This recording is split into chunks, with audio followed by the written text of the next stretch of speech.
I wasn't ready. Hi, you guys. We're live.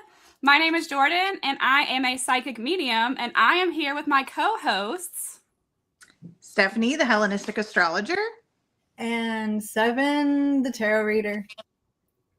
Today, you guys, we're going to be grilling each other.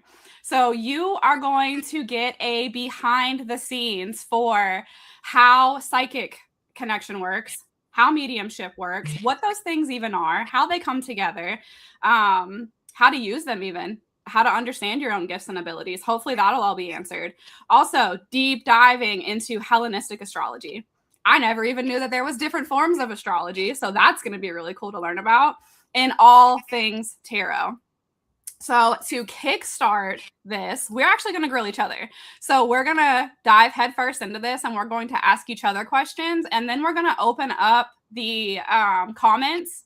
And if you guys want to call in or text us too, we'll check that Google voicemail, and we'll check that text from you guys to incorporate you in this live for questions you have. Our only ask is put our name. So if you have a question for Seven because you want to know something about tarot because you're getting stumped and trying to read yourself, put Seven on there, because if you don't, we're all going to try to answer you. All right, let's get started. So my first question would be for Stephanie. How did you first discover astrology, and what convinced you that that discovery for you was more than just a coincidence? The first time I discovered astrology was actually in the newspaper when I was younger. And then when I was a teenager, all of the horoscopes in the back of Teen Magazine. And they never quite resonated with me, but I was still super fascinated with them because I knew some people they were dead on with. And then later, digging into the research, I realized that you're not supposed to look at your sun sign horoscope. You're supposed to use your rising sign. And then from there, everything started to actually make sense. And the topics were spot on. And I was like, there is definitely something to this. And then that's when I looked up my very first birth chart, was trying to understand why when I was in Sagittarius horoscopes, they didn't resonate. But when I was in Cancer horoscopes, because I'm a Cancer rising, they did. And that was the first ever birth chart I ever looked up. That's really interesting because I'm a double Libra, but I find that a lot of the times, even those don't resonate with me. It's very broad because a lot of the horoscopes are just a broad scale where depending on how much it's impacting you, what house it's impacting you, there's so much that you really need like a personalized horoscope, which now we're not in the Teen Magazine days. Now most everybody can get an app or a website for personalized horoscopes based on all of your planetary placements. But back then we couldn't. So it was just kind of a hit or miss whether or not Teen Magazine had it right. So do you know what kind of astrology they used in Teen Magazine? Was it Hellenistic or was it? It would have been modern. It would have been modern. Is it just called modern astrology, or is there another term for it? It's usually just called modern astrology. Whereas like Hellenistic astrology is also called traditional because it's an ancient form of astrology. Most today's astrologers use modern astrology. Gotcha. All right, Seven, you ready? Next question's for you. Okay. My question for you is, what are some of the common misconceptions that people have about tarot, and what can you tell us that can kind of like debunk those myths? A lot of it, my personal finding, has to do with religion, which I understand. That's not so much of a well, maybe it depends. That's on that line of kind of like belief, you know? Yeah. So, the whole evil aspect, or even that there's something with the cards are just paper or cardboard or plastic or whatever. It's just a tool that you use. That would probably be the biggest one for me. So what would your advice be as somebody who maybe has those thoughts or feelings, but is also very curious as well? And either wanted to get a reading or wanted to explore even looking at images in a tarot deck? I mean, there's so many different styles too of tarot. There are some really light and fluffy. There's angel tarot decks. I mean, if you're curious and you are religious and that's probably helpful in that way, I guess.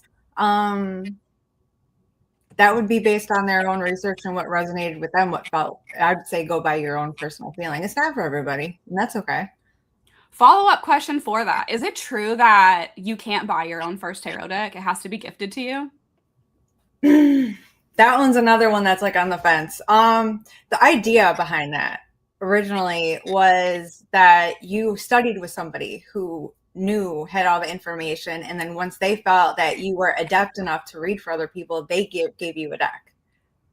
That's where that came from. So I get where that comes from, and that's a cool idea, but no, you can go get your own deck.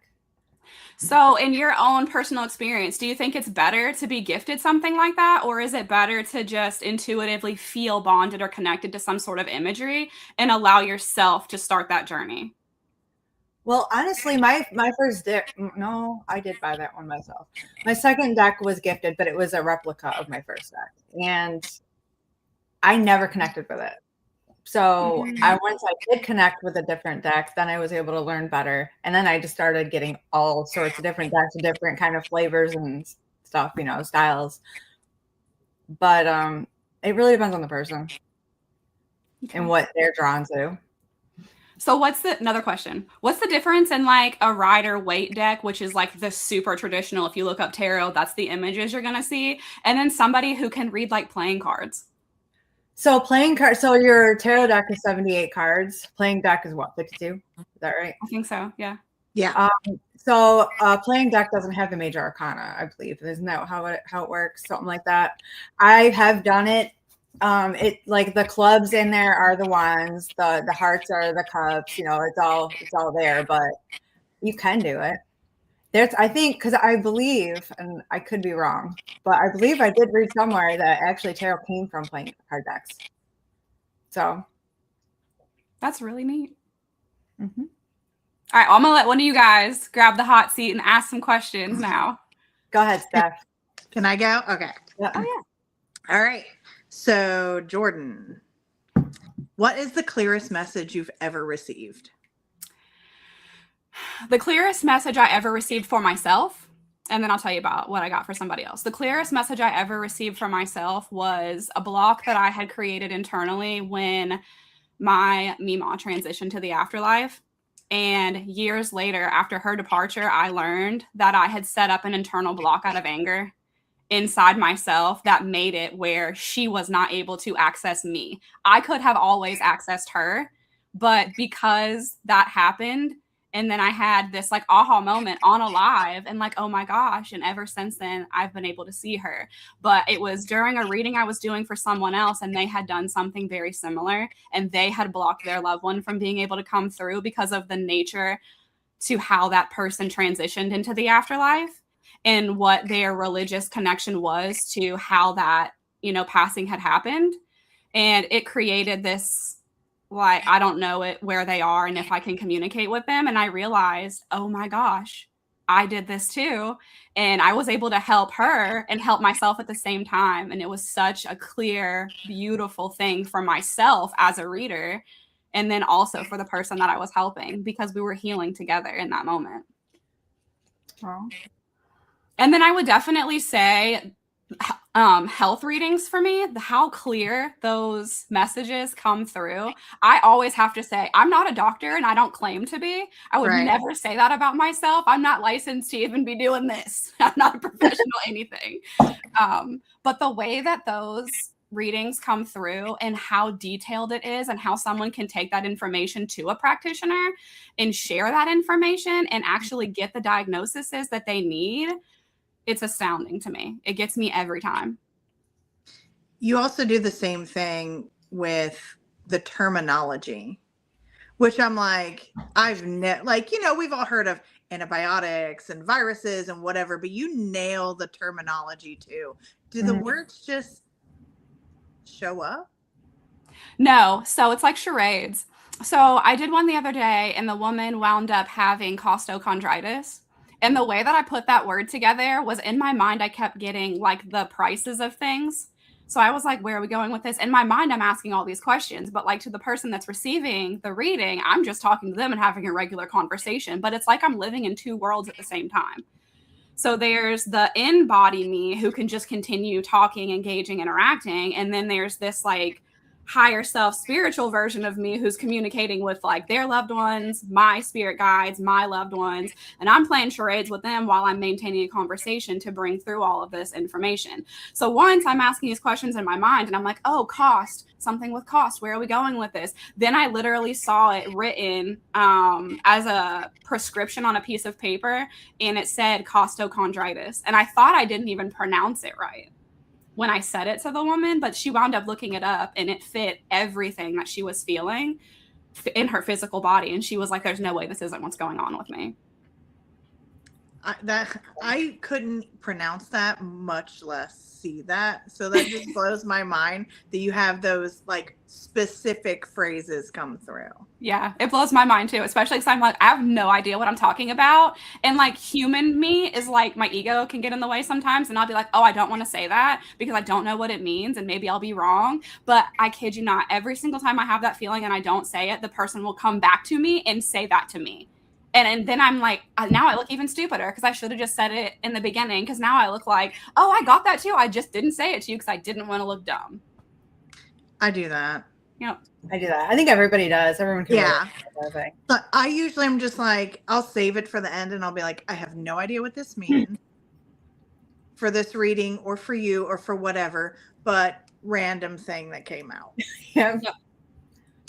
And just take that as it is for what it is. And then I'll beat myself up about it mentally later as to why that made sense or didn't ever. Yeah. And like sometimes I'll say it and I'll never find out if it ever made sense. And then it'll pop in my head like a year later and I'll be like, why is that coming back up? Did that ever make sense to that person? Like, am I going to be doing another reading where it's going to be something like that? I just have no idea. And a lot of the times I have to just let those thoughts be what they are and not stew on it, because it'll take over my whole personality if I don't. Yeah, we sometimes will never know if it ever made any sense. I think that's honestly one of the hardest things as a reader, because knowing that the evidence that is coming up, especially in like being psychic and being a medium, and all I have to go by is how it connects with that person. And then there's the disconnection of truly never knowing. And you know who I see this show up with the most is men.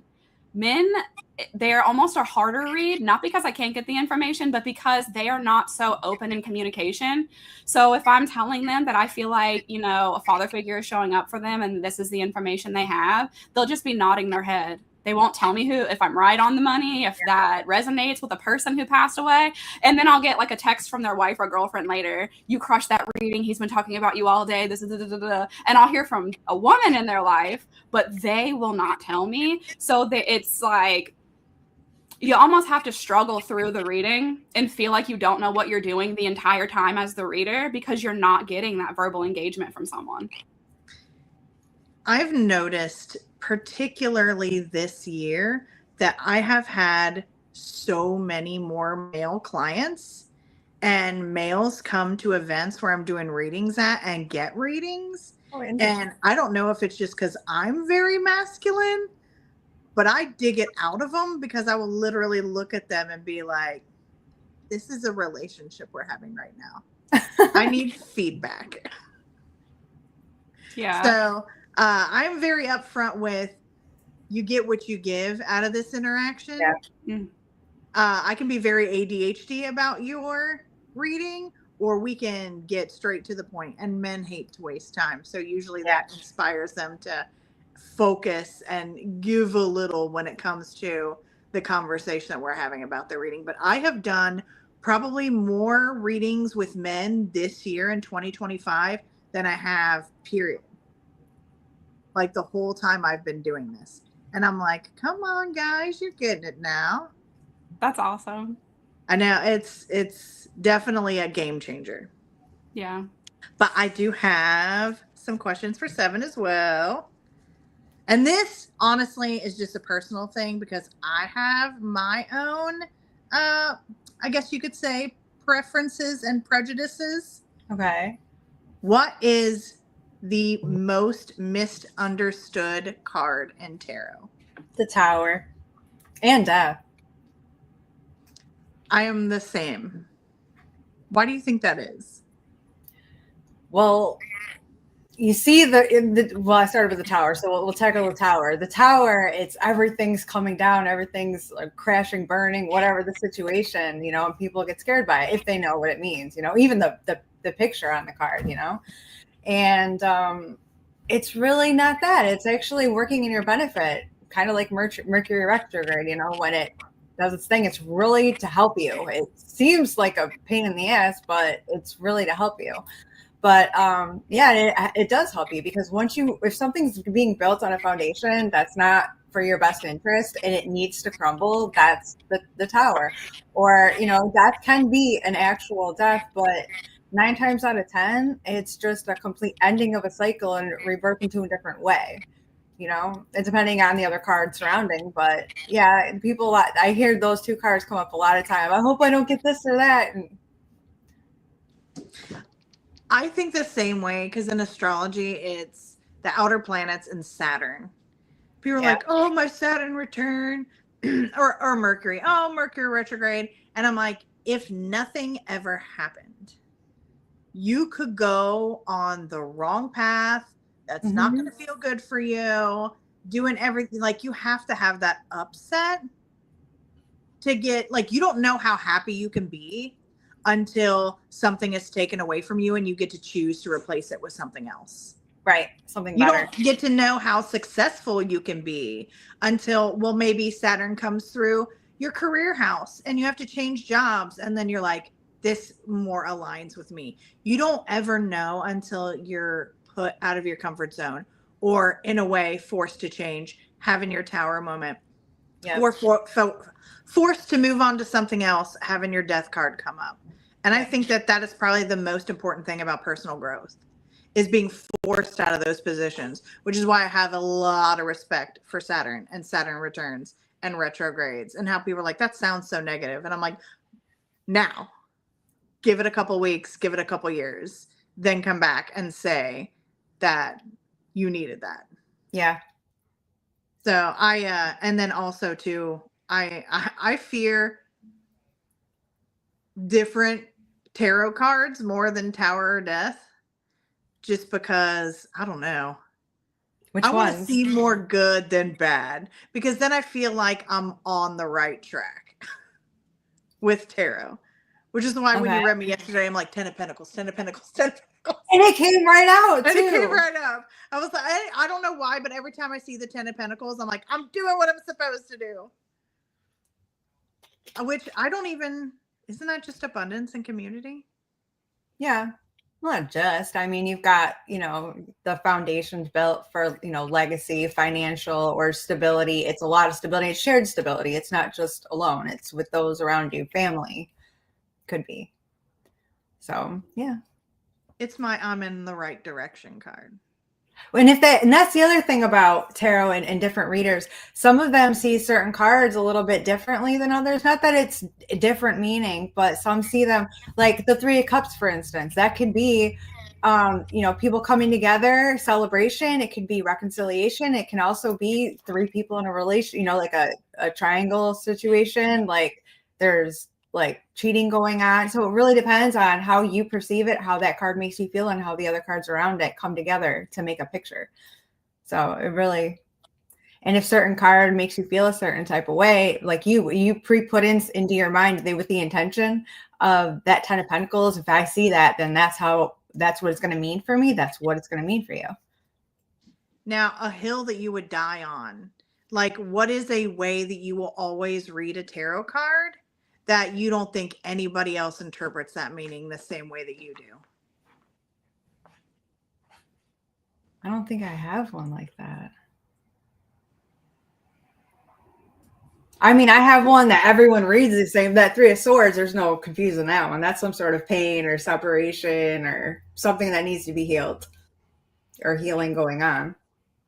So, like, for me personally, when everybody's like, "Ooh, Venus," or Libra comes up, they go straight to romantic relationship. And I'm like, 90% of the time, it is almost never about a romantic relationship. It's relationships around you, business partnerships, or your relationship with yourself. Yeah. So that's like, and everybody's like, ooh, love life. Ooh, love life. I'm like, your whole existence is about your love life. And Venus is so much more than just that. So that's an astrological hill that I die on. We I have didn't a know if you had viewer the same question. thing with tarot. We have a viewer question? We have one I want to throw up on the screen for you, Seven. Oh, for me? Yes. Okay. Let me get it up there. Why is it not letting me add it? I forgot to even sign in and look because I can't even see anybody's comments. It's not letting me add. There we go. Seven, do you ever use oracle cards instead of tarot cards? Instead, no.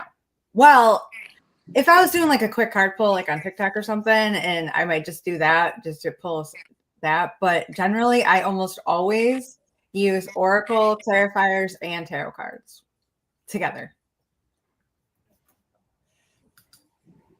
I had a question to piggyback off of what Stephanie said too about when you guys were talking about what cards do people not want to see in readings, and you brought up the Tower and the Death card. And you were talking about, but it can mean physical, but usually it's something to do with your actual life. Yeah. Are there cards that you look for that surround that specific card that would tell you as a reader that it means transition to the afterlife, or that it means something's changing in your life? So if the majority of the cards in the reading were, say, pentacles, because that's physical realm, that might lean towards an actual passing of someone. If the majority of the cards are cups, that would be like an emotional thing, right? If you've got a mixture, I mean, sometimes that can make it more difficult. If you've got like an even amount of it, it just depends on what comes out in the meanings and how they kind of click. That's why I like to use the oracle and the clarifiers. So that kind of puts me on the same kind of like better route too. Awesome. All right, you want to put us in the hot seat, Seven? Yes, I do. Okay. I got one for the both of you. So how do you, so you both, you have your businesses based on what you do, but how do you use your gifts, talents, in just natural day-to-day life? Jordan, do you want to go first? Sure. Yeah. So for me, for anyone with gifts and abilities, you can turn them off. You can access them whenever you want to. But for me, it's so important that I stay out of my head and I stay in my gut. So I'll have things pop in my head all day long. If I tried to figure everything out, I would be worn out probably the first 5 minutes I got out of bed in the morning, because it can be so overwhelming. For me, in my day-to-day life, I pay attention to things that get an emotional reaction from me. So let's say something pops in my head and I'm hyper aware of something with my mom. I'm like, cool, she's probably going to call me today. Not a big deal. I'll deal with that when it comes up. However, if I connect to something with my mom and I get an emotional overwhelm and I feel super anxious or out of body or super spacey or something, I know I'm being called to action. I need to call her. I need to find out what's going on with that. Something's not okay with her. And I'll call her and be like, hey, I felt like I needed to call you. What's going on? And it's almost always right on the money. And she's like, how did you know? And then she's telling me what's going on with her. So in day-to-day life, I very much rely on my emotional standpoint. I very much rely on my body tells me that I need to do something. I do the same thing. Like, even if I'm out in public and someone is like overly trying to have a conversation with me, approach me, they're drawn to me, they want to talk to me for whatever reason. That's great. And I can do what I was explaining before, where I can be in the physical and I can have a conversation with my body. My mind can be somewhere else. I can be in that conversation the whole time, but I'm like, what is going on with this person? Do they need healing? Do they need my help? What can I say to them? How receptive are they going to be to some sort of channel communication? Should I add in something like, I had a dream similar to what you're going through right now. And in that dream, this was what I did. And that was how I found healing. Did they need that version of me, or can they get the raw version of me that goes, I'm a psychic medium and I'd really love to be able to help you with this. Yeah. Right. So in everyday life, we have all of these tools right at our fingertips, but I'm looking at it like emotion 100%. If I'm not emotionally drawn to something or swayed by something, or I don't get an emotional connection to someone talking to me, I'll know that it's just a fleeting thing and I can let it go. Yeah. What about you, Stephanie? I'm hit or miss. And this is just pure Sagittarius in me. Some days I have to ignore all of the astrology. Yeah. I just have to have a journey. Yep. Like, I just have to be out here not knowing what's going on in the cosmos, no crystals, just raw out there, seeing what kind of trouble I can get into. And other times, like always, Mercury retrogrades, I need to know what's going on. But consistently, too, I do this thing where I know exactly what I shouldn't do, when I should do it, and I'll test it. And then sure enough, I'll mess. Like, over the summer, we had a Mercury retrograde in Leo. Leo rules the spine. I was like, don't be crazy at the gym. You could hurt your back. And then I went to the gym and I hurt my back when I knew I should have taken the day off. And that just proved it right. But because of who I am, I always have to test it. Yep. No, I get that. But I do have some very specific rules. I wouldn't say it's an everyday thing. No contracts. I'm one of those people. I do not sign contracts on anything when Mercury is retrograde. No houses, no cars. There are certain people right now that are getting ready to have Saturn transit their 8th house. It's Virgo risings. Don't borrow money when Saturn's in your 8th house. It will not go well for you. So when it comes to like very specific transits, and then I don't get my hair cut when Mercury's retrograde either. Nor will I dye my hair when Mercury's retrograde. Probably what I do it, to be honest with you. Yeah, unless it's like products I use all the time or whatever. But things can go wrong. So you're like, you know what? Today, get a bleach out. And then I'm going to go, neon green. And then, so it's a hairdresser you've never been to, and it's a color line you've never used before, and it's a color you've never been before. And Mercury is retrograde, and you go out of there with half your hair gone, and it's electric yellow instead of neon. I do it myself. I get crazy with it. I'm like, I'm feeling this way. I can't do anything about it. Let's just take scissors and hair dye to myself. Let's just see what I can do. Yeah. I hold myself to not. I'm like, is Mercury making this bad decision for my hair? I want to be in control in this situation. I need me to make a bad decision for my hair, not Mercury. So I tend to just, because it's an internal expression when Mercury is retrograde. So it's all the communication in the outside world that's coming into you. And when it's retrograde, it's all of your internal communication.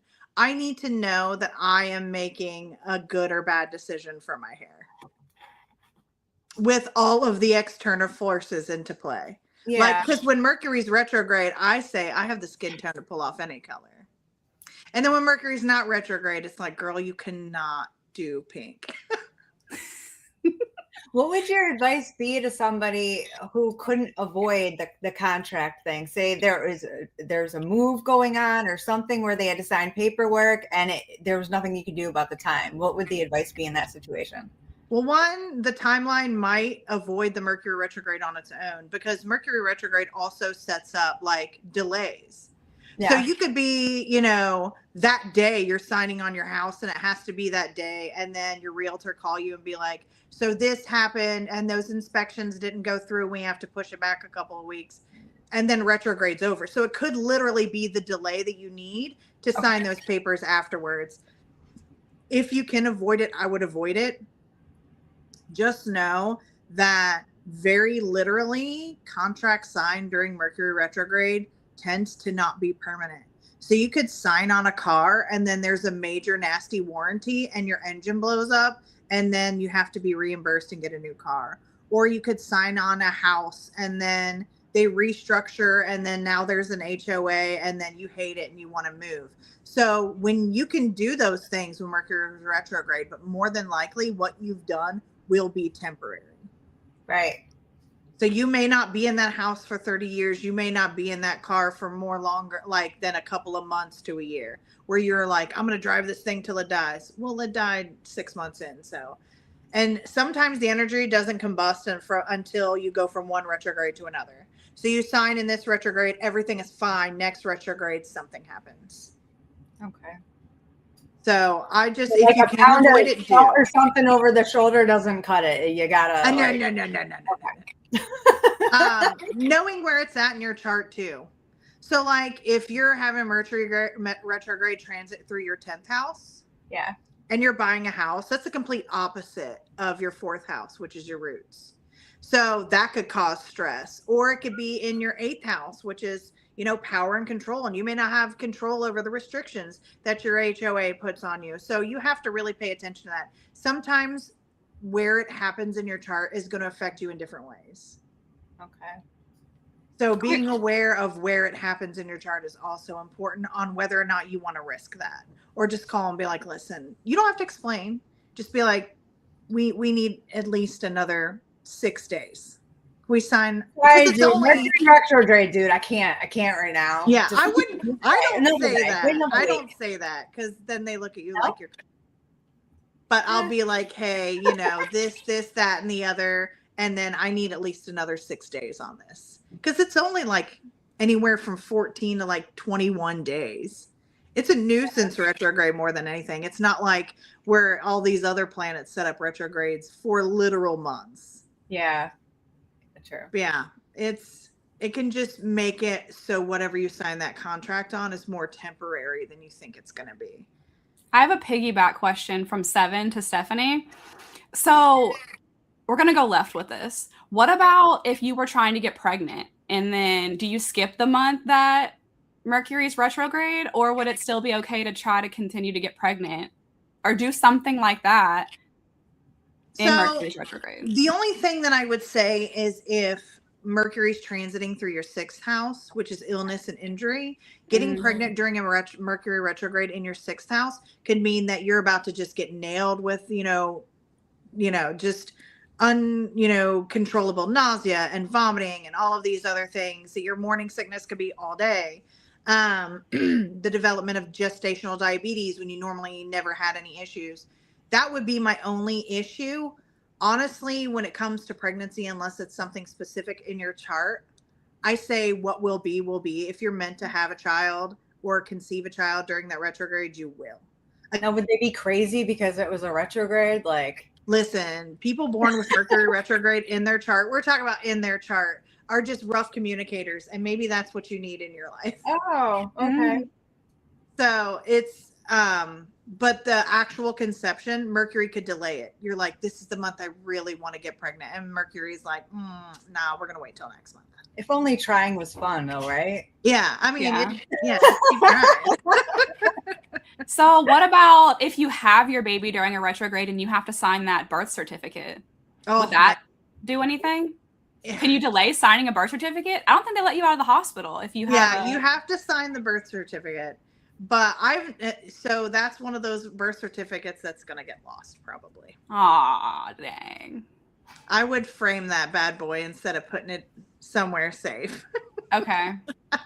Because that's probably I'll ask people when they come to me and they'll be like, yeah, this is just a copy of my birth certificate. And I'll look and they'll have Mercury retrograde in their chart. And I'm like, yeah, we know why that got lost. Okay. But actually, there was a comment in the chat. I'm going to throw it up for you. Yeah. Which segues beautifully to what Hippie Love said about is time for birth necessary for an accurate reading? Yes. Very much so. Down to the minute? No. You need to be within 2 hours to get the appropriate rising sign because the rising sign sets the chart up for everything. So being within as close to as accurate as you can within that 2 hours is the most important before you even get an astrology reading. Without the birth time, I can make generalizations, but if you want astrological facts, you need to have as close to an accurate birth time as possible. So like if you're born at 6:38 and you tell me 6:30, not a big deal. But if you tell me you're born at 6:30 and you're actually born at 4:30, that could change the entire chart. Wow. And that's not just the building of your character. That's also where you're going through things too. Is that a rule for astrology as a whole, or is that specific to Hellenistic astrology? That is the rule for astrology as a whole. Modern, Hellenistic, Draconic, Vedic, it doesn't matter what type of astrology, the birth time needs to be accurate. Okay.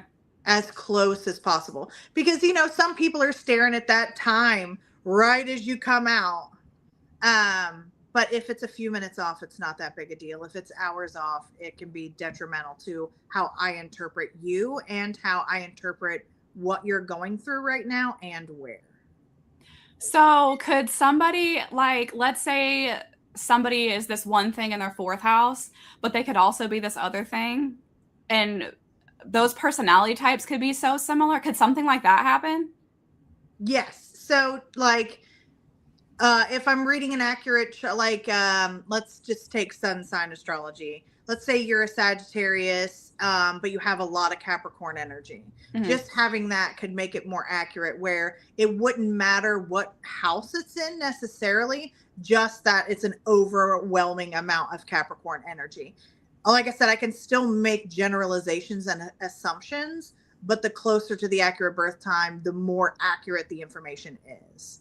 Because I'll also pick up a vibe off charts, even without paying attention to, I just have to see the chart. And for whatever reason, even without knowing which planet it is, I'll just see the geometry of the chart and I'll get a vibe for the person immediately. But that's all intuitive reading. If you want accuracies like dates, you need a accurate birth time. So does somebody need like an overall view of their whole chart to have a better idea of who they are instead of just their main three? I'm asking specifically for myself because I'm a double Libra. So people think I have all the Libra qualities. But after having my reading with you, I've always resonated more with Capricorn. Capricorn, everything.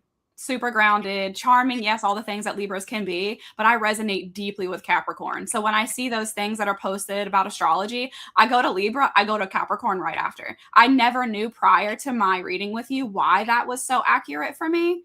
I just thought, oh, I married Capricorn. Maybe I'm just, empathically. Into that energy.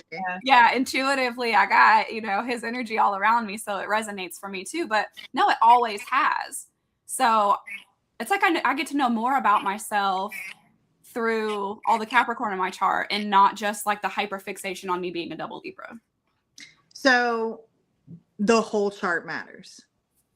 Your big three is like your building blocks, but the whole chart matters. And especially for you personally, because you're a fourth house Capricorn, that energy is personal to you.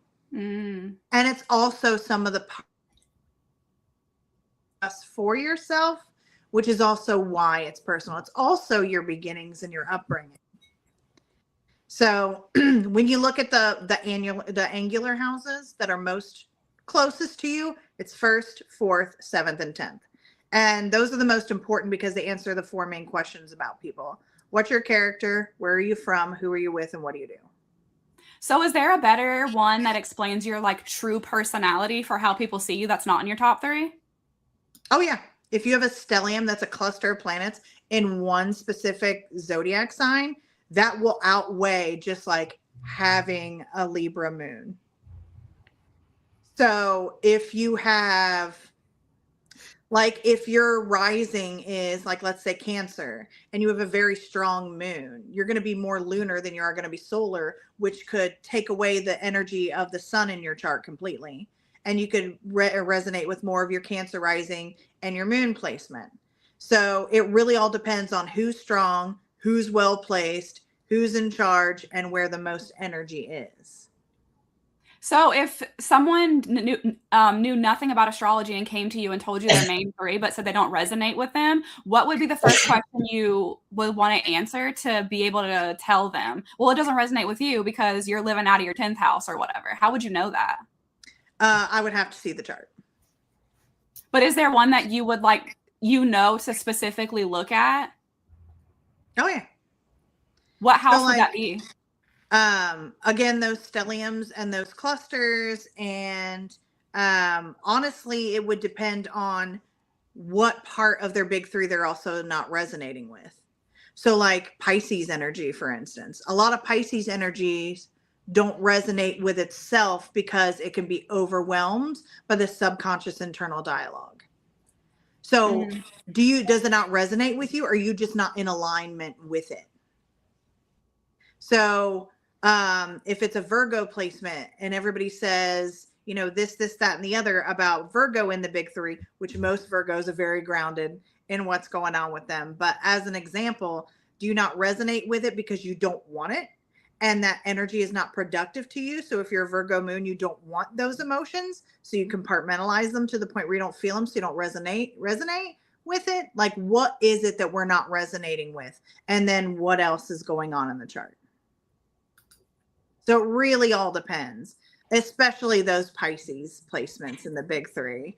I'm like, okay, is it just because you can't feel yourself because there's too much going on?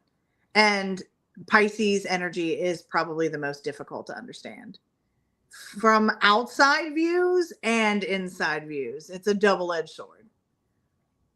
But most people honestly don't even know until they really, really look at what these things mean, because there's a big difference between sitting down with an astrologer and an astrologer explaining to you what it means to be a Libra rising versus what CoStar says it means to be a Libra rising. There is the stuff that comes out on the internet, and then there is what astrologers know. And like I said, the whole chart matters. So I don't know how your Libra rising would express itself until I quick view see the whole chart. Gotcha. It is very, very interpretive depending on who you are, what you resonate with, and what you believe. Gotcha. All right, we're going to answer this next question. It's for all of us. So I guess Seven, we'll start with you and then we'll go backwards from there. The question is, when did you guys become aware of your abilities and how long did it take you guys to understand how to use and manage them? Oh, God.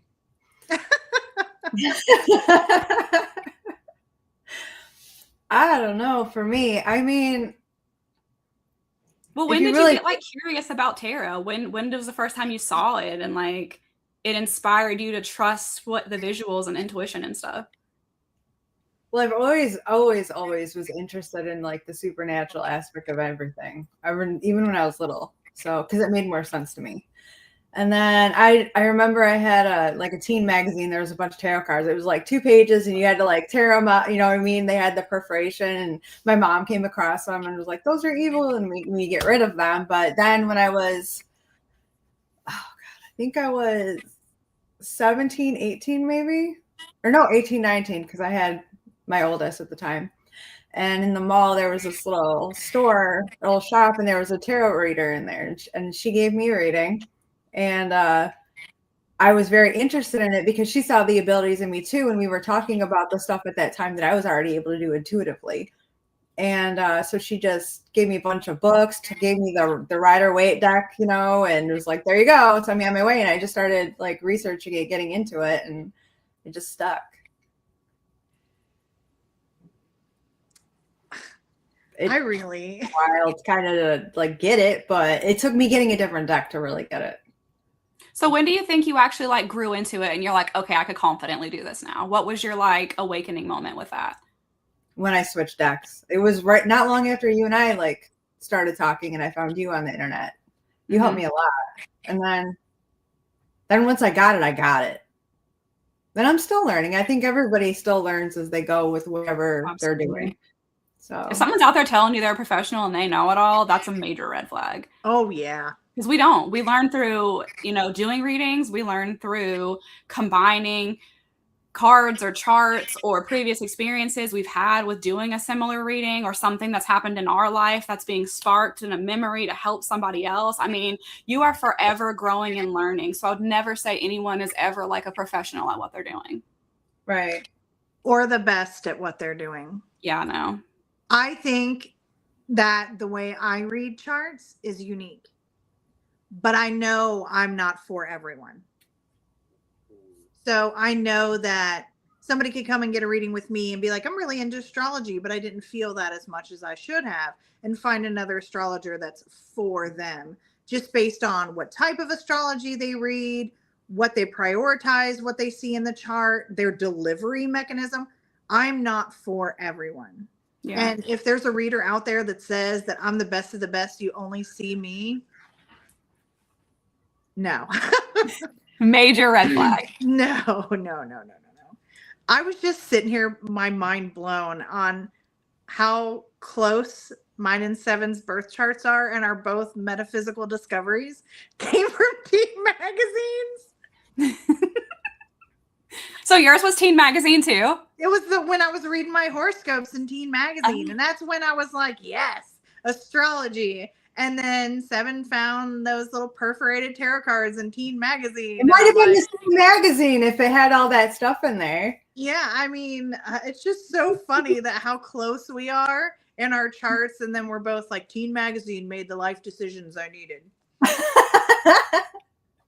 To be fair, though, I was, and even still to this day, there are times where even I am skeptical with the stuff. I have to experience it because I'm a very logical thinker. So, like, even back then when I went to the reader, nothing she said made sense because she was very futuristic in her reading. Nothing she said, I believed.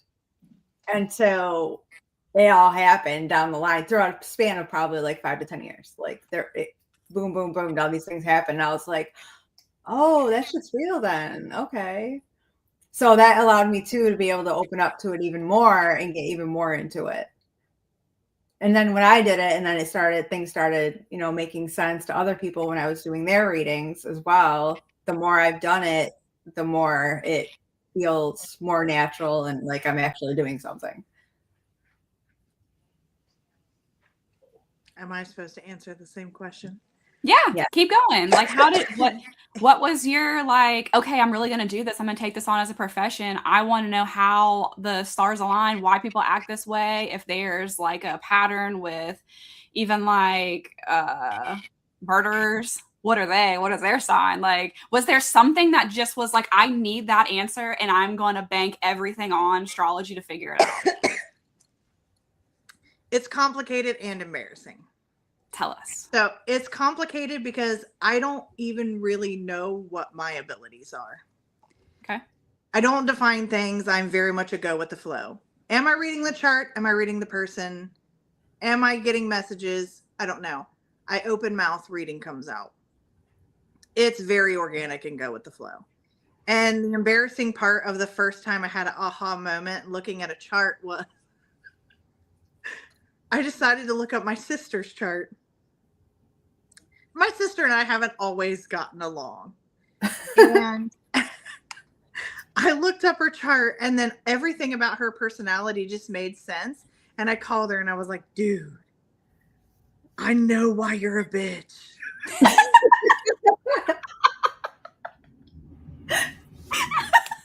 And that was it. That was awesome. The defining moment where I was like, this works in real life.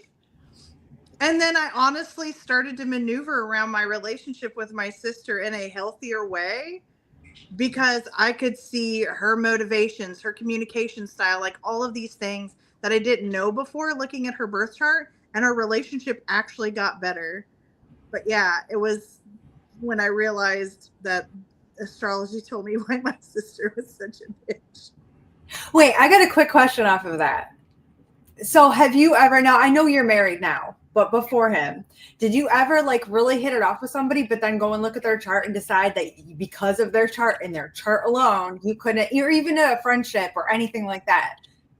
Have you made a decision solely off the birth chart, even though the experience you were experiencing was great? Birth charts can have like, you have to look at it like, okay, so they're possessive, but they'll be loyal. Like you have to look at the two sides of the coin of every placement. Yeah. But it was very early on that I swore off Scorpios. So yeah, there has been a thing where I've been like, this person is very, very, very magnetic. And then I'm like, when's your birthday? And they're like, November, blah, blah, blah. And I'm like, Scorpio. And I'm like, never mind. I'm never going to use this phone. I've been down that road. Never again. So is that for romance alone, or is that like friendship and just the whole nine? Romance alone in general, straight male Scorpios. Gotcha. I vibe with gay male Scorpios and I vibe with female Scorpios. But straight male Scorpios and I got beef. Gotcha. I have met plenty that are fine, but I've met a lot more that are not. I wonder if that's true for everyone. Like if everyone just has that one sign that they just do not vibe with as hard as they try, because I have that. Like as hard, my Gemini's out there, don't take this to heart, but I struggle with Gemini. I do. That's my tough sign. When not in readings, but like having a personal relationship. Readings, I'm fine. What you are, what your signs are doesn't bother me. It doesn't influence the reading at all. But when it comes to like forever relationships, building organic relationships, something that's going to last forever, those are the signs I struggle with the most. 7, what are your sign that you struggle with the most? You said it. That's why I was laughing. I hand my head up. I would imagine that. We have the same trigger sign and similar birth chart. Yeah, so you have to look at like, what are the priorities of the sign that you don't get along with? And what are your pet peeves built into the signs that you are? Mm-hmm. So, like, Gemini's, flighty, inconsistent, can be two-faced and gossipy. And then we look at your Capricorn stability. Yeah, my Capricorn. And your Capricorn like has to show up, and the loyalties and the not flightiness. Like you can be like, it's their motivations versus your pet peeves, and their motivations are your pet peeves. So you will probably, but then there's people that are Geminis that do not manifest as Geminis. One of my pet peeves is female Libras. And then when I saw you, I was like, she's spicy and I need to know why. Because you're not a typical, like, textbook Libra. Yeah. So you can't always have that prejudice, but you can always have that prejudice. Yeah. It's all up to us. I could give a Scorpio male the benefit of the doubt. I choose not to. That's how I feel with the Gemini thing too. And it's not even just like if your Gemini is like your sun sign. I even like tried friendships with like people with Gemini moons. Could not do it. Gemini risings. Could not do it. It's like, man, if that's like a major part of their, I don't know if it's like just their main 3 or a big part of their chart at all, there's always some friction point that comes up where we're not in alignment at all anymore. It's like it started off where everything was like even, everything was so mutual, we were both so vocal about what we wanted out of the relationship, even if it's just a friendship or if it's family or whatever. And then at some point it almost becomes like possessive. And I know you explained that to me with my Libra rising and how that transition can just happen, and I'm like totally unaware of it. But that is the thing, that one of the major things that really gets me with Gemini is the wanting to possess me. Like I am a belonging of theirs. I can't get behind that. I struggle so much with that because I'm not a possessive person. As much as I love you guys, I would never be angry if you went and did another podcast. I'd be like, yeah, bitch, shout us out. You know what I mean? Like, take one for the team. But it would never make me angry or jealous or resentful in any sort of way. But I have seen that with a lot of the people that I tried to either work with or were really close with. And I would go venture off and try to do anything. It was so ugly and it came out so nasty. Yeah, I think that in general, like not everyone has to be for us. Yeah. And you really do have to, at some point, even when you know the birth chart, trust the gut. Because I have seen beautiful placements that to me felt toxic and were. Yeah. Because they were either uncontrolled or took over the personality or was easily manipulated. Like I've seen charts where I'm like, I couldn't be in business with the person, not because they're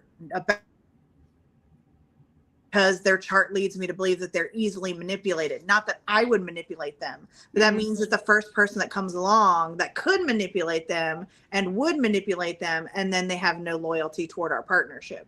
So you have to trust like the information and the gut simultaneously when it comes to choosing who's for you, especially when you know their chart.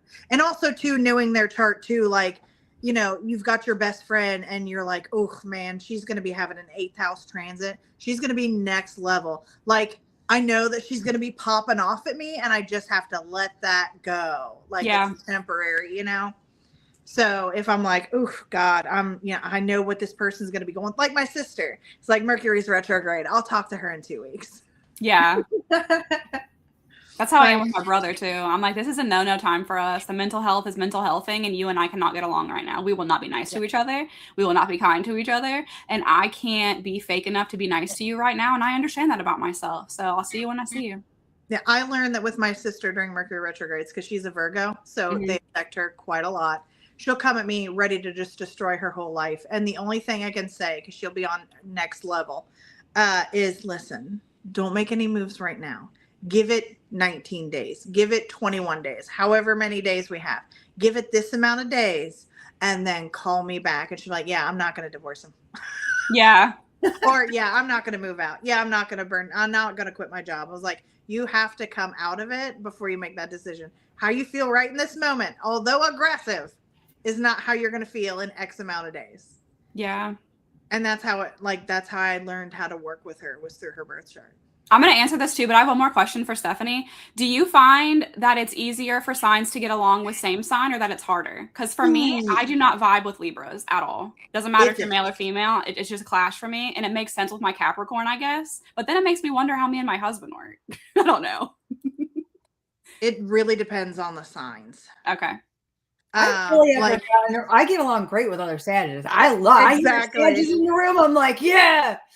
Yeah. Sagittarius are Sagittarius' best friends. Yes. I love Sagittarius. But like, it depends on, like, again, the motivations. Like Aries on Aries, it's like, who can be the loudest? And then a Libra on Libra situation, it's like, who garners the most attention from the room?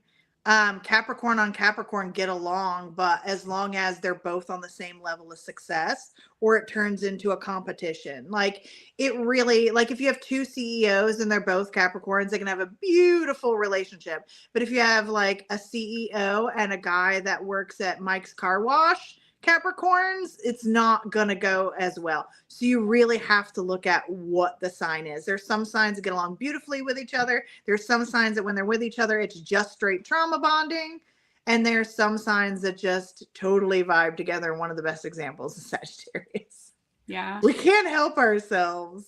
So Sagittarius is vibe together, right? Is there one that just, like, you've seen it so many times, they're just not a vibe? Would it be Aries if they're Virgo on Virgo? One of them always picks up everything the other one wanted to drop. And that's more romantic relationships than friendships. Friendships can be fine, but if we're talking specifically romantic relationships, one Virgo's in it to stress manage the entire relationship, and the other one's in it to drop their baggage off on their overachieving Virgo partner. Gotcha. So the way you were talking about Scorpio men, that's how I feel about Virgo men. I struggle with Virgo men. Is there a similarity with that in astrology? Sometimes, yes. So you have aspects of control with both. Yeah. Where Scorpio tries to control the narrative and Virgo tries to control the environment. Mm-hmm. My son's a Virgo and his father's a Scorpio, so it's fun. I get that. I do love him though. I love Saggies. Yeah, of course. Yeah, I love me a Sag. I love me a Capricorn. I love me a Sag. Y'all are near and dear to my heart. I love everybody, but like y'all get a little extra love. Okay, so I'm not going to say that Sagittariuses are the most awesome because I don't think any particular zodiac sign is the most awesome. I think every zodiac sign thinks theirs is the most awesome. That's just my experience. I'll tell you, there's a lot of Pisces hate their Pisces-ness and their Pisces placement. Really? Yes. Because everything feels overwhelming. And even if it's not personal, they'll make it personal, which is also overwhelming. So when I tell people that, girl, that's because you're Pisces moon, or that's because you're a Pisces rising, they're like, I hate it. But for some of them, it's just, you'll never see anyone Aquarius or their zodiac sign more because we're authentic. We're okay with coming off dumb. We're okay with coming off silly. We're okay not being in charge. As a matter of fact, we prefer it to not. We're not struggling for our seat anywhere. We're just happy with whatever we're doing at the time. Unless we see somebody struggling, then we'll step up and we can take it real quick. And then when things are really personal to us, we can micromanage it. But the reason why people tend to get along with Sagittarius are because we are in generally free of character. And we don't mask too much. You always know what you're going to get out of a Sagittarius because we've been overly honest with you the whole time. I think that's my absolute favorite characteristic of Sagittarius. Even if a Sagittarius is going to be an asshole, they've told me prior to them becoming the asshole that they warned me they could be, that it's going to happen. Which is why when clients come to me and they're like, so listen, I have the Sagittarius, boyfriend, and we were together for 6 months and then we broke up and blah, blah, blah, blah, blah, blah, blah. And they're going off and I'm like, did he tell you that he was not in it for marriage? And they're like, yeah, but like, you have to understand, you have to take a Sagittarius at face value. Just because that he says that he's not in it and then treat you like he's going to treat you well. That doesn't mean that he's going to change his mind about being committed. If he says, I would like to have fun, you're going to have all of the fun that you have. You're going to have all of the attention that they're ready to give you. You're going to have all of these boyfriend things, and he's going to treat you like a girlfriend. But you have to understand that anytime you bring up commitment and they say, no, I'm not on that page, they'll let you know if you are. I was just going to say, they'll tell you if it changes. Yeah. It can change. But yeah, it may change. But if it doesn't, you're not changing it. And they were honest with you from the get-go. So you have to take a Sagittarius for what exactly they say. Gotcha. So it can be misunderstood a little bit sometimes. Yeah. Even when we're being very honest. Yeah. You said this, but then you did this. And especially with like those deep empath, emotional water signs. I could totally see that. Oh, yeah. Oh, yeah. 100%. Because they're like vibing off of how they're treated and they're like so deep into it. And they're like, I don't understand how you're not deep into it too. And I'm like, you have to understand, again, the motivation of Sagittarius. I can be super deep into something and then wake up one day and decide I want to be super deep into something else and forget that thing before it ever even existed. There's a time and a journey for everything. And sometimes you're along for the long haul and sometimes you're not. Yeah. We'll appreciate you, but yeah. Oh yeah, I've that's something else too. No matter what I've done or how I've showed up, even if I was given the 20% I had to give that day, my Sagittariuses will be like, girl, you're doing your best. You're the baddest bitch. I see you out here. Like they're like your personal hype team, and they'll meet you where you need to be met, and they won't expect anything more from you than what you can give them. Love me a Sagittarius. We're kind of awesome. You really are, though. Okay, so when did you guys become aware of your abilities, and how long did it take you guys to understand how to use and manage them? My answer to that is a little dark and a little light. So when I was a child, a lot of the things that would come up for me were like me being a hypochondriac or don't say that out loud. Those are thoughts you think to yourself. But it was a lot of like minimizing some of the stuff that I went through and being diagnosed as like with obsessive compulsive disorder and having like irrational thoughts and having like an irrational brain. And kind of the diagnosis is from doctors and things for what I was experiencing and me truly not understanding what any of it meant. Like I was the kid who, if I stepped on a crack with my left foot, I had to step on a crack with my right foot, because if I didn't, something would happen to my mom. If I was chewing food on the right side of my mouth, the left side of my mouth was sad and she needed help too. So I had to take my next bite on the left side of my mouth. Like these are all things that I didn't understand as a child that were trying to tell me that I was gifted. And I didn't learn those things about myself until I started learning about what a dark empath is and like the hell that dark empaths go through and how everything is through experience and how you become hyper aware of people's emotions, because when you were growing up, you were thrown into either very toxic emotional situations or emotions were hidden from you. So you never knew how you were supposed to respond because you weren't seeing healthy adults respond with their emotions in a healthy way. So there was so much of me understanding who I was and kind of coming into it as trial and error. I wouldn't say I actually labeled myself or knew who I was. So when I was 12, my grandpa transitioned to the afterlife. When he did, my grandma moved in with us and she was very into psychics, very into mediumship. She wanted predictions on our lives. She wanted to communicate with him. She wanted to know all the things. So her and my mom started going and seeing a psychic in town together. I did not, and I always heard them talk about it. And I was like, man, that's crazy. It sounds so much like who I am, but I'd been so kind of like minimized for so long that I didn't want to continue to have those conversations. So I was just kind of a sponge to the information. And then when I was 16 and my Mima transitioned to the afterlife, and I didn't feel like I could communicate with her. My grandpa saw him everywhere. He was in my dreams, knew he was there. I could smell him. Cigarettes was coming up. The sweaty man smell was all over the place. I was always telling my family, oh, grandpa's here today.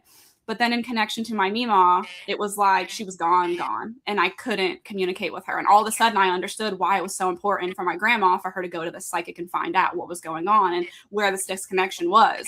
So my first actual like encounter with someone that was like me was when I was 16 years old and my Meemaw passed away, and my mom and grandma booked a session for me to go in and for me to have my own reading. And they went in with me because, again, I was a minor at the time, and I didn't know what I was getting into, and I was so scared of myself, and I was scared of the fact that I couldn't connect with her, and I was still in this battle of like heaven and hell and what's real, and like, is she in hell because she was a lesbian, and then the religion around here, you weren't allowed to be that way. Like as a child, I had all these thoughts, and I couldn't make sense of any of it because I couldn't make sense of who I was, right?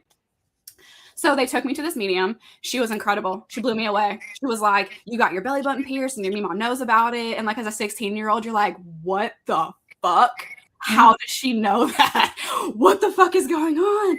She knew, my Meemaw came through and knew the boy's name that I was dating at the time, told me he was no good. Like there was just shit that there's no way this psychic could have known. There was no way she knew this about me before I came in this room and I sat down in this chair. So I was like, even more connected to it. And I got that whole, like, I need another one. I got the high off of it. I need to talk to her more. I want to find out if I'm actually like her. I want to find out what's going on. So after my initial reading with her, I did ask to book a second one because I wanted to know, is it true? Am I really a psychic? Like, am I not? Like, I can still have all these things and be a compulsive person and have the personality, you know, things coming up for me, but then maybe I could also be this too. So it spiraled into this whole curiosity of, is this true? Booked the second reading. And I shit you not, you guys, this woman looked me dead in my face and said, I don't get mediumship. I don't get psychic for you. You're a healer at best. And it was that day I decided she doesn't know what the fuck she's talking about. I know I'm psychic. I know I'm a medium, and fuck all of this. And when that was like the first time in my life I actually wanted to stand up for myself, because it wasn't my family who actually knew me that was telling me this. This is a complete fucking stranger who just nailed this reading about my Meemaw, nailed the shit about me and who I was dating and what was going on in my life. And I felt so devalued. I felt so unseen and so unprepared for how I was going to feel in that situation that I actually started building a better relationship with a cousin of mine who the whole family knew she was psychic. She'd been doing this for years. She was coming out and saying like, oh, you know, she could predict when people were going to pass away. She could predict if someone was going to lose their job. Her mom was a Sagittarius. Her mom was so much more into like the afterlife and the other, and her mom was gifted too and knew those things about herself. And it was less sheltered with religion and more of just like, girl, be who you're going to be, kind of like a hands-off parent approach. So my cousin got to develop more into like her gifts and abilities. So I knew, this is when I knew I was psychic, right? Talking to my cousin years later, she and I, you know, rekindled our relationship after marriage and having kids. And, you know, organically life just takes you apart from your family. So we come back together and I'm struggling financially. I just had my second child and I was like, I don't know what I'm doing. I don't want to work these 9-to-5 jobs anymore. This is killing me. She and I came together and we were like, fuck it. Let's just go live and tell ghost stories and see what happens. I'm like, okay, I don't have to do the psychic media. I don't got to be as good as you to do that. I can tell a mean ghost story. And I've had some shit happen, right? So she and I went live together. We start telling these ghost stories together. And as we're sharing these things that have happened to us in our lives, people are coming in the comments and they're like, hey, do you get anything connected to me? And it was just the most organic opening ever for me to be like, oh my gosh, I'm actually psychic. I'm actually a medium. This is so crazy. It was that. It was going live with her and we were just going to tell ghost stories. And then having her at my side really helped me understand what it meant to be psychic and what it meant to be a medium. You just needed the platform to be I did. Yeah. I needed the judgment gone. I needed the space to just do it. And I needed someone there with me who understood me. I needed the companionship. Question. Answer. So the medium that your family was going to nailed a ton of stuff, but then told you were a healer at best. Do you think that she just didn't pick that up from you and she wasn't as good a medium as she came off? Or do you think she said that to you because she knew you needed to hear that so you could push back? I've had this conversation with her since then. She and I are close now, me and this medium. And I am someone who, if you tell me that I can do something, I'm like, cool, just goes in the Rolodex. I don't really care anymore. If you tell me I cannot do something, I can't wait to prove you wrong. She knew that about me. She also knew that I was struggling with who I was and I was internalizing so much. And she knew I was a deep empath at the time, and also that I was a child. And the weight of knowing the truth about all of this would be too much for me at the time. So she told me I was a healer because she knew I needed to heal myself. Also, you heal other people. She didn't lie. She didn't lie. She didn't lie. She doesn't give you all the information that you were, because you are a healer. Exactly. What you do. So, yeah. So I still go to her. I still get readings from her. I love this lady. She's like my Miss Cleo, you know? I hate to put her in that bubble. Cleo's number? Do what? What was it? 1-800-MISS Cleo or something like that? What's her number? 1-800, call 1-800-MISS Cleo. Yep. So, whoops, I didn't mean to do that. She's incredible. This woman is incredible. She's an incredible medium. She is internationally known. She's been all over the place. She's very famous. Not like Tracy Caputo. It's not her, if that's what y'all are thinking. But she's still very famous. So it wasn't that. It was literally like she knew I was a child. She knew I needed to kind of be protected from myself for a while. She knew I needed to go through this dark night of the soul. And if I already had this at my fingertips, I would have, I don't know if she thought I would have like abused it, or if I just wouldn't have developed it, because I would have been like, oh, that's the answer. I don't need to search anymore. I know who I am now, you know? Yeah. And it would have snuffed out my potential to grow and to be who I am today. I think that's more so what it was. I have a little bit done that in people's readings before. Mm-hmm. And it's not anything detrimental. But I have put like bugs in people's ear without giving them the exact information, because I knew that situation needed to develop organically. Yeah. Because there are some personality types that are very pushed back. And if I told them that if they're, you know, right now they're very anti-relationship, anti-love, blah, blah, blah, blah, blah, that they were going to meet their person within the next 3 months, they would have pushed back and ruined the whole thing. So I have, in certain readings and in certain situations, held back a little bit. Like I've set things up about like healing and getting over ideas and like putting little bugs in their ears, but not being like, listen, your soulmate's going to come into alignment with you sometime within the next 3 months. Be prepared for it. Because then their personality type could have accidentally, like they would have barred themselves inside their house for the next 3 to 4 months, just so it wouldn't happen, because they weren't ready in that mindset. They needed to, their mindset wasn't going to be right till they met that person. Right. So I kind of get where she was like, egged you on in that way. Mm-hmm. Because I've done it a little bit to people before. Just because sometimes people aren't ready to hear, which, by the way, in general, for anybody that watches this later or is in now, if you want information, but you're not ready to hear it, don't ask. They know that. Well, at least people who have followed me, I have a don't ask, don't tell policy, because once you ask me, I have to tell you. Yeah.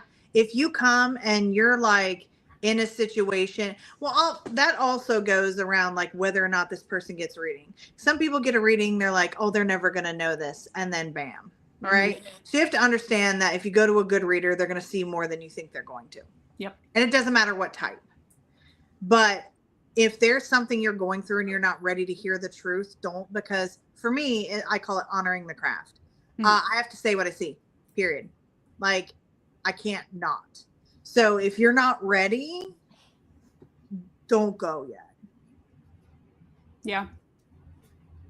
Because a lot of times that can make things uncomfortable. For me and you. Like, I don't want to tell you, like, your self-narrative is wrong. I don't want to tell people you're the problem. But you have to.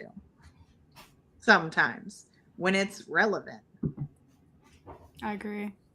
All right, we have one more question for the three of us. I'm gonna put it on screen now, if I can get it to work. There we go. Do you think your abilities coming on board are divinely orchestrated? The timing of them appearing in your reality? Who wants to go first? 7. You go first. Why always me? Because we've both been talking for forever. We won't let you talk. I've been sitting back and relaxing and listening. Divinely orchestrated. I don't believe in coincidences. I mean, I do on occasion, but if it happens like in a life situation, I would say yeah, divinely orchestrated, yeah, because I think we're meant to meet certain people in our life that help push us in certain directions in all different areas. So absolutely, yeah, because if I hadn't gone and seen that reader in the store, right, then I would have never been open and gotten the knowledge. I mean, she gave me books, she gave me cards, all this stuff. She gave me the reading. And then when all that stuff happened the way she said, it made me realize that there's something to this. And yeah, and then when I met Jordan, even, she opened me up even more. So absolutely. I know it's designed in my birth chart and my Yeah. So even right down to what I would end up doing as a profession, because I was not ever going to feel aligned unless I did it. It took a lot of prodding, and it took a business partner who's an Aries, and Aries are way more comfortable starting things than Sagittarius's are. And I needed a starter in my life, and I didn't have a starter in my life. And then she came along and she started, and I was like, I'll go too. So like, and then her, like I had known about her for years. And it was that moment that in my timing, I was like, you know what, now we're going to be best friends. And then it was our timing to be business partners. And it was our timing for this and that and the other.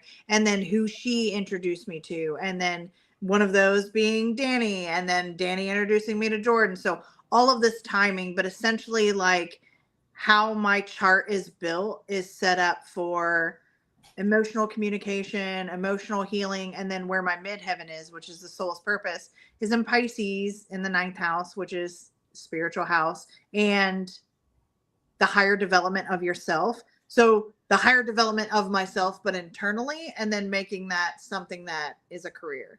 So the blueprints were there, and things didn't start working out for me until I stopped pushing back. Yeah. And I'm like, okay, I get it. I'll stop. I'll stop my rebellion. I'll stop being a rebel against my destiny or fate, however you want to put it. And then as soon as I stopped fighting back, everything just worked out. Yeah.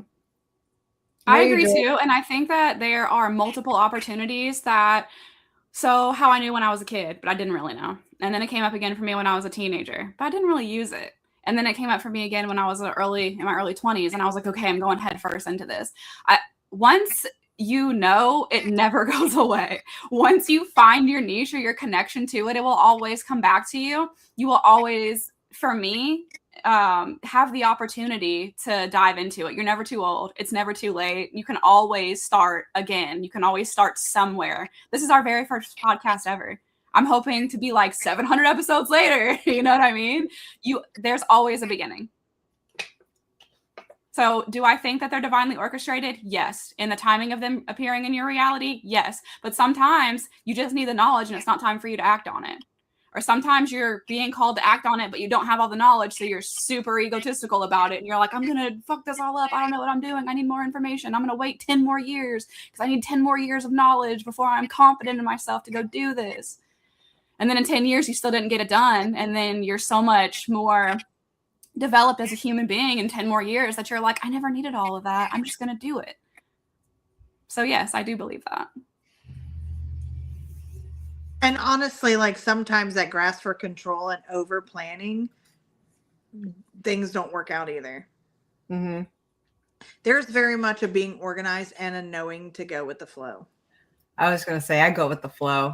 I always go. I can't help myself. I stopped trying to plan as much and do more go with the flow. And I'm seeing how that works out for me. I have to do both a little bit. Yeah. So like I have to plan like the logistical stuff. Yeah. But like in terms of like the readings that I offer, if you go to the website and you look at those, you're like, well, why'd she add that in? It was a situation where I was like, people are going to need this. Like, I'm feeling the vibe. Things are feeling heavy. Saturn's doing this. Mars is doing this. People are going to need this. And then I add it in there. So it's very go with the flow, very intuitive, things like that. So you're like, this is an astrology reading. Why does there need to be a huge menu? At some point, I felt like people were going to need that type of reading, and I threw it on the website. Right. But like actually designing it, coming up with everything that revolves around that particular reading was planning. So it's like a both. Yeah. But it's just funny because I was trying not to be an astrologer. We started this podcast and I was like, let's just pick a day. Let's just pick a day. Let's pick a time. I'm not going to look at it. And then I looked at it right before we got on. It's Aquarius rising. So 7 was the time that we started our first podcast episode. Like noon for 7th house, which is community and friendship. The sun, Mars, and Venus are all in Sagittarius right now. So we got the 2 halves and whatever. Oh.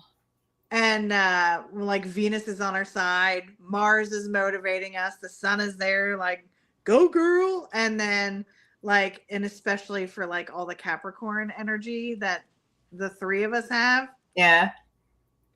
Yeah, it's in the 12th house. So mental health. So us getting over our own bullshit at the same time to be able to take this chance. So I didn't want to look into it too much ahead of time, but I pulled it up right before we went live. I love knowing stuff like that too.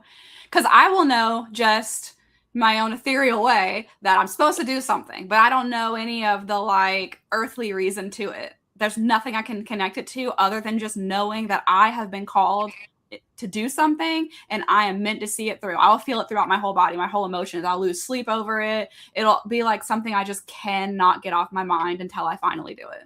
I'll know it's supposed to happen. That's how I felt about this podcast and starting it now.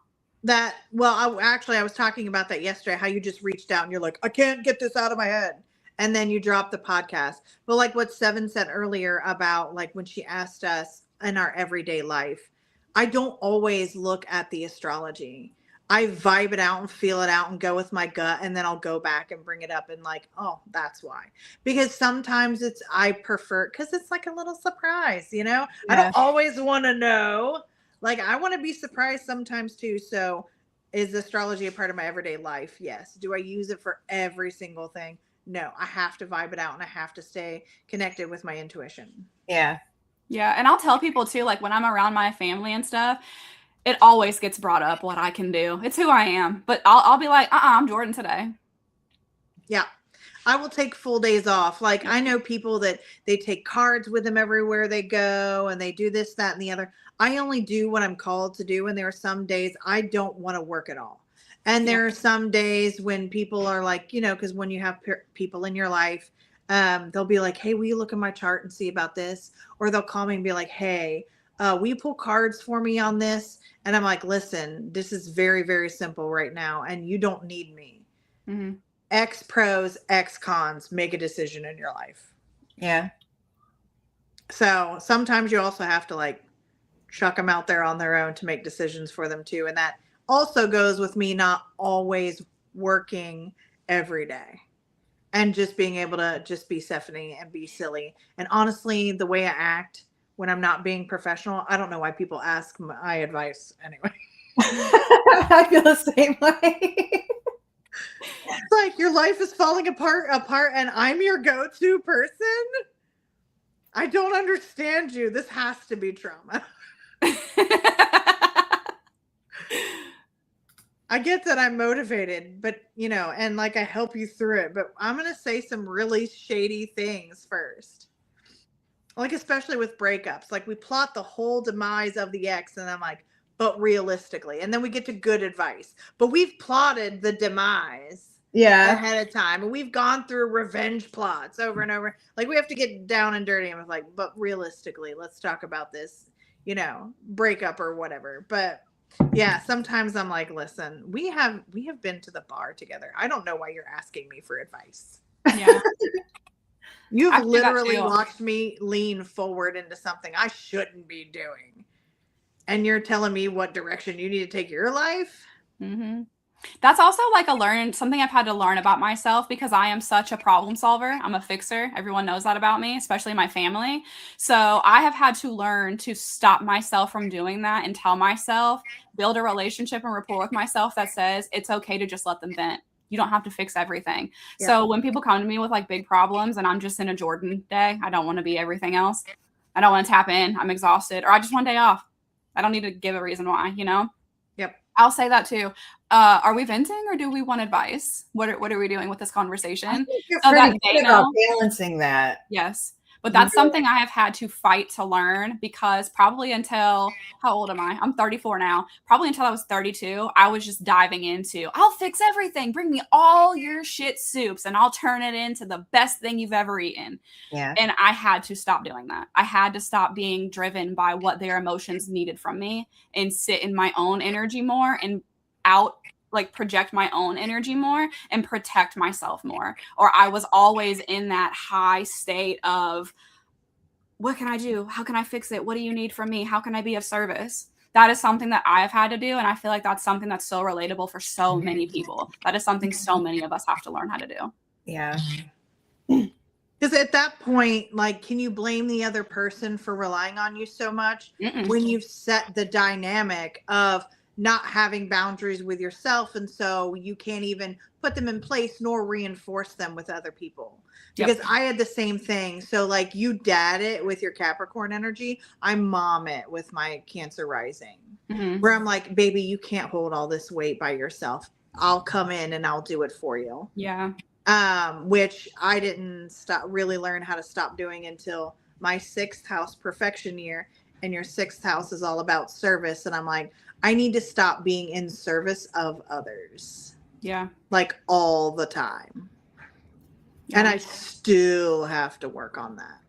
Mm-hmm. Yeah. The smoothest transition I have found to that is literally asking them, are we venting or do you need advice? And letting it be up to them, but then also doing what feels right to me in that moment. Most times people just want to vent. They don't actually want your advice. They're not coming to me for me to fix something or handhold or whatever. They just wanted a safe place to put all the things that didn't feel safe anywhere else. And I've learned that through offering that and learning that about myself too. So in what you're saying is so true. The self-reflection there is just monumental because you realize you are the sole reason that happened for so long. It wasn't everyone else just needs me all the time and I don't even know who I am because of it. I was hyper available to everyone and I was not available to myself. I didn't sit with myself for moments before having that. I didn't show up in this like, wait, hold on. Do you need me or are you just talking to me? I can just listen. I'm a great listener. I'll shut up and listen and then we can be funny and go do something after this. But I need to know what you need from me in this. And that lack of communication there, I was struggling in that for so long because I wanted to bridge that gap myself. And then learning that it was never something I was being called to do was a huge game changer. Yeah, because then you set yourself up for that situation where now you've created this dynamic and now other people can feel it. And it's not just the ones that deserve your energy. It's the ones that are never going to give that back to you. It's the ones that are going to be attracted to you specifically because they want you to fix their life and they would never be there for you in that same way. Mm-hmm. And they're consistently breaking down their own lives. Yeah. They're just problems to themselves. Right. Mm-hmm. But we can be problems to ourselves too when we're so available all the time to everyone else. Mm-hmm. And having to come to terms with the fact that, wow, there's some seriously unhealed behavior in me right there. I need to sit with myself for a while and understand why I'm doing that. So much of like this experience and learning these gifts and abilities and being so great at it is self-diagnosis, self-analysis, and introspection, self-awareness, all of the selves. Yep. If you can't have a dark, nasty conversation with yourself, you can't connect to that in other people and really help them when they're lost in their shit. You have to be able to do that with yourself. Everything that you can do externally started somewhere within. Oh, yeah. Definitely. All right, let's do some fun questions before we end this out. So is it true that like every zodiac sign is a tarot card? Yes. Okay, so can we all learn something about, can there be like a takeaway? Like, do you know off the top of your head what each sign is, what Not card each each of sign them. is? Like I know, so you're Libra, you are the Justice, Uh-huh. right? Right. Sagittarius is Temperance. But there's also, so we also are fire signs, right?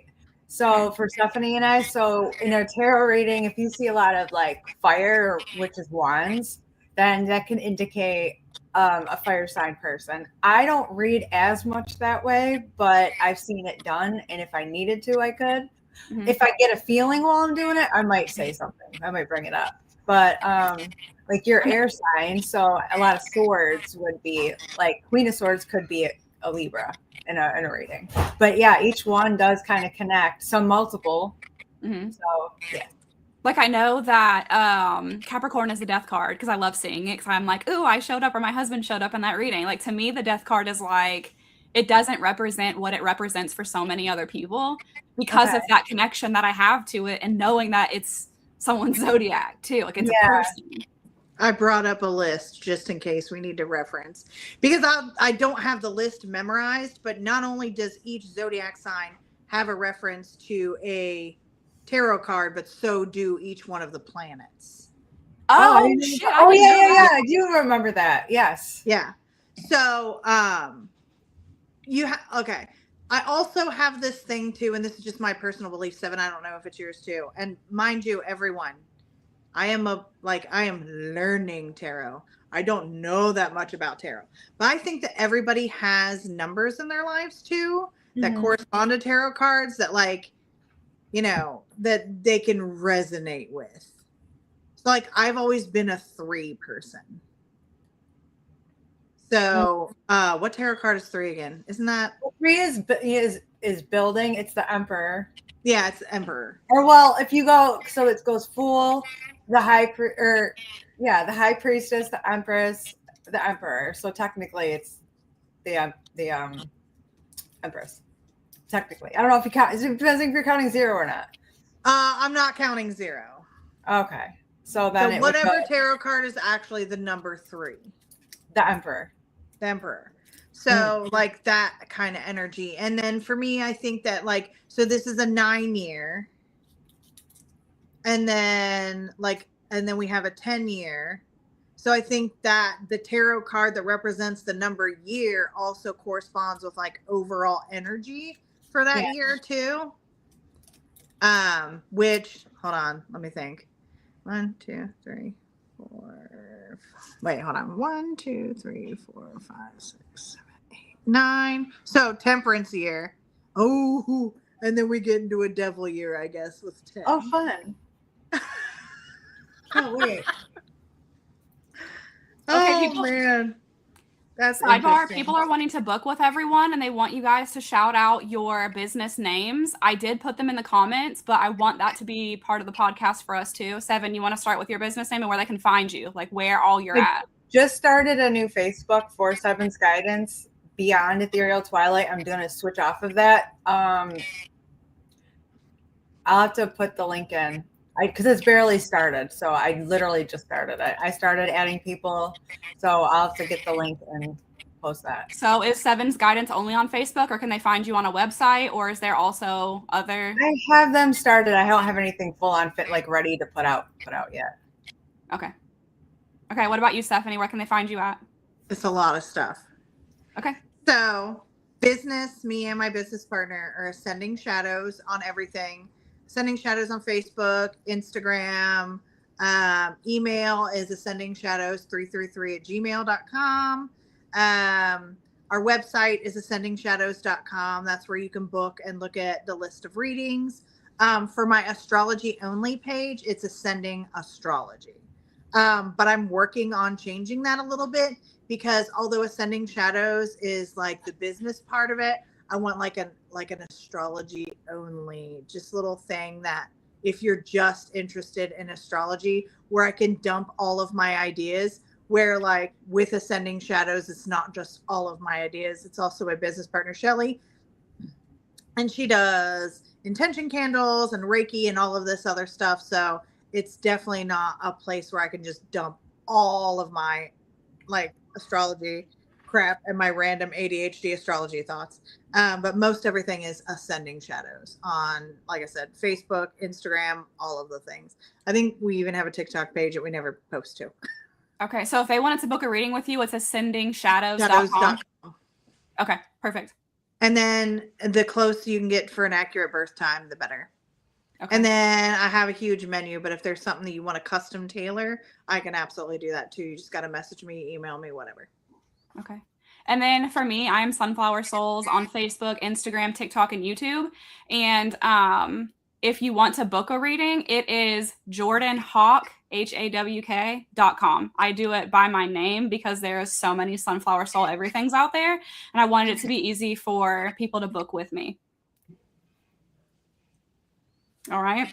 Okay. One more fun question before we go. This is for Stephanie. What's one astrological placement that gives main character energy?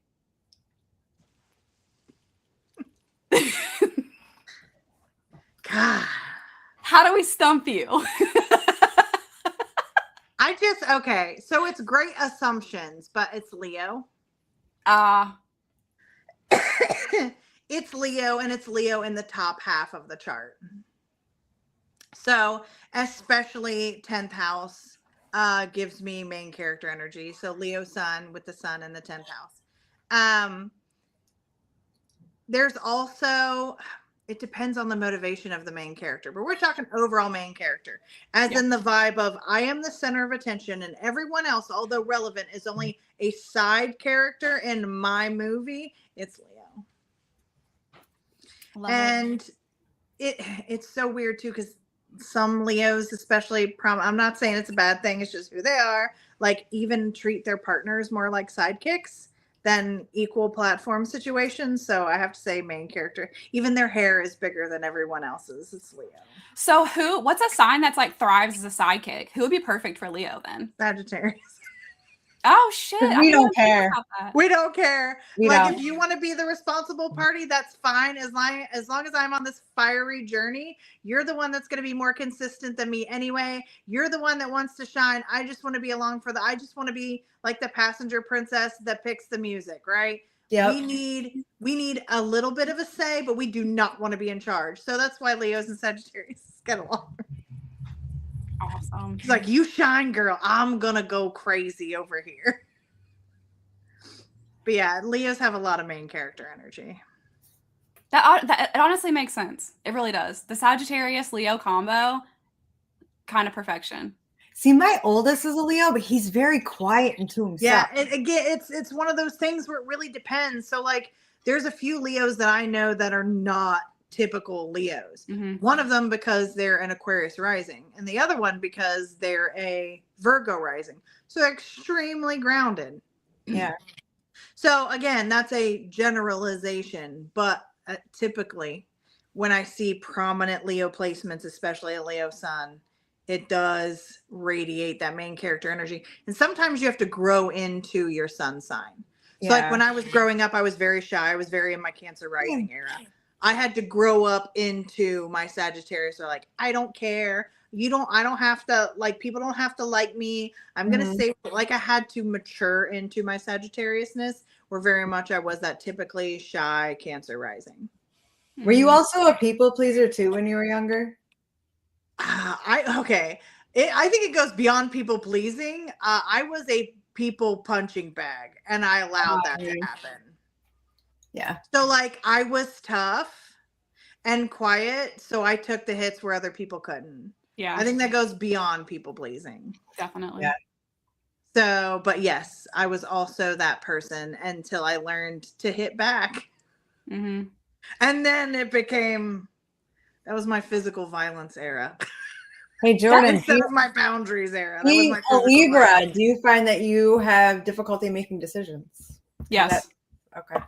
Yes, I rely on my people to make finalized decisions for me, all the way down to my outfit for today. Because I I'm like, noticed. oh, our podcast is Stardust and Sweatpants, so I'm going to be this crazy ethereal bitch on there, but I need to look cozy. And what's the coziest outfit I have? I literally asked them. I asked my husband. I was like, I need you guys to tell me how to show up because like I have like 7 outfits. I can't choose. That's too hard for me. So yes, and I use my team to help me make those decisions.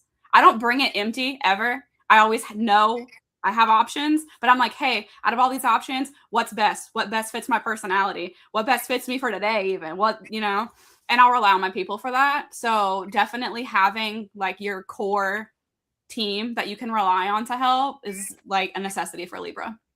Because everything feels too equal because you can rationalize the pros and the cons equally between every outfit, every eyeshadow palette, every post, every decision. You can balance things out too equally. Yep. I just saw somebody make a comment. Yeah. Which one?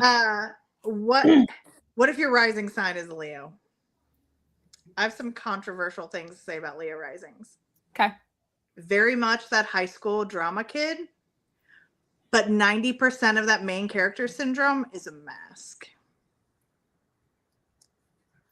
So what they're portraying is not how they feel inside. It is, you have your internal ego and then you have your public persona, and they're 2 different entities. For Leo rising for me. Kid. You know, the one that's not like nobody knows what's going on with them and then they step on a stage and they're amazing. And then when they need to be on, they're on, but it never really feels authentic to those that are empathic. It's because they have like 2 different versions of themselves.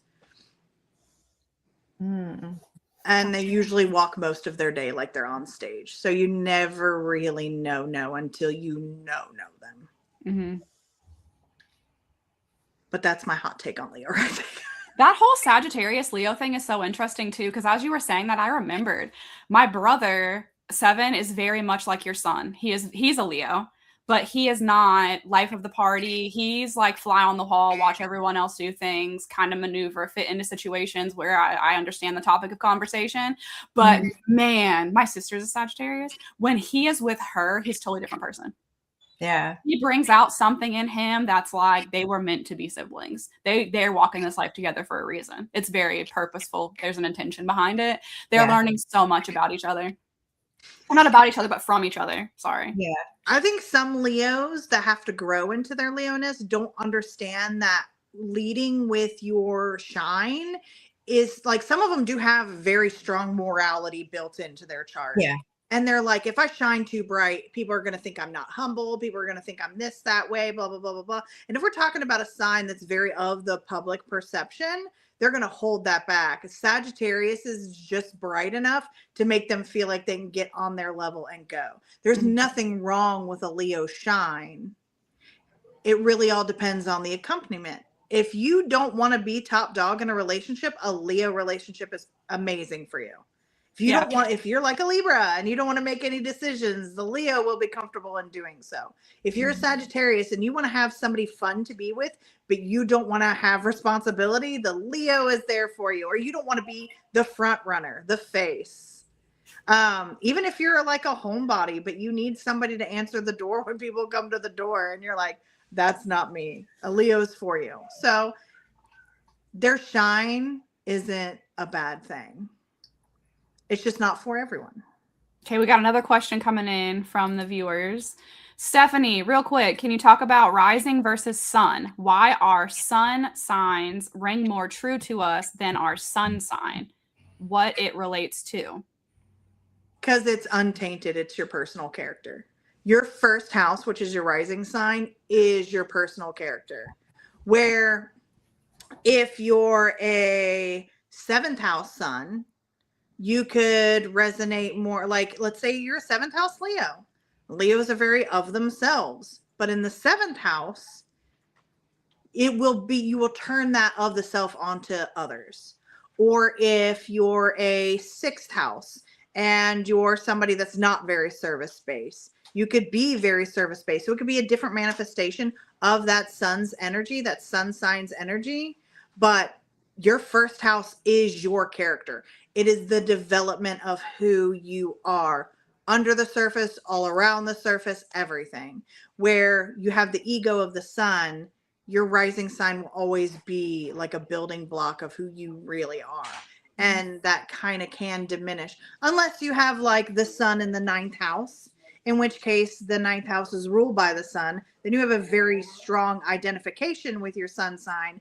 But for the most part, people ring true with their risings because it is the character. It is the physical body. That is what you are because it is your first house. It is your rising. And that's why it can be much stronger than your sun sign sometimes. That's why it confuses me, because I'm supposed to be double Libra, but I don't typically resonate so much. That's because you got Mars in there, girl. That's what makes you spicy. And then all your Capricorn.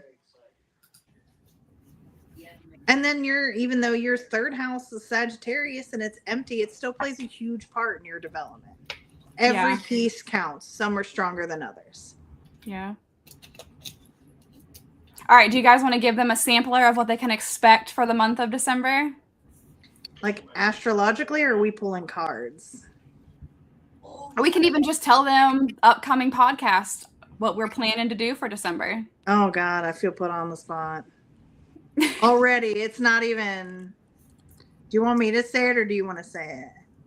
Anybody. So for next month or next week specifically? Yeah.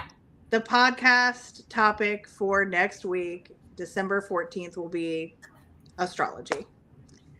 Yes. So you guys come with your main 3, come with your birth times, come with everything. All the friggin' astrology questions you can muster between now and then, bring them to that podcast. Also, if you guys see the ticker, it's either right here below us or it's right here above us. It's a red banner. It has our phone number in it for you to be able to call into our studio and either text us your questions for the astrology episode, or you can call in and leave a voicemail. If you call in and leave a voicemail and you want to know something specific to you, please leave your name with that too, because you may get featured on the next episode. So we don't have to rely so much on the comments as they come in, because as this grows, the channel will grow also. And we want to be able to focus on the people who want us to focus on them. So please utilize that phone number that you guys see. As soon as it ticks back across the screen for me, I will read it out for you guys. It is 850 for the area code, 565-3352. Again, you can call in and you can leave us a voicemail, or you can just text us. If you text us, please make sure you put your name on there too, so we know who to shout out if we choose you for an upcoming episode of the podcast. It's going to be interesting.